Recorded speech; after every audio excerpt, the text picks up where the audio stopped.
sa buhay mo. Yan na muna ngayon at ginaw na.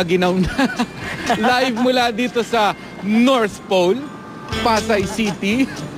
Para po sa GMA Integrated News, ako po si Mark Salazar.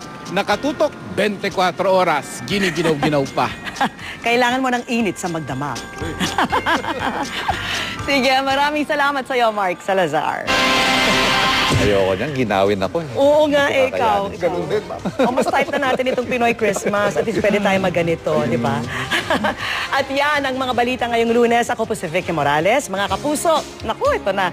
70 days na lang at Pasko na. Ako naman po si Ivan Merina para sa mas malaking misyon. Para sa mas malawak na paglilingkod sa bayan, ako po si Emil Sumangil. Mula po sa GMA Integrated News, ang News Authority ng Pilipino, nakatuto kami 24 oras.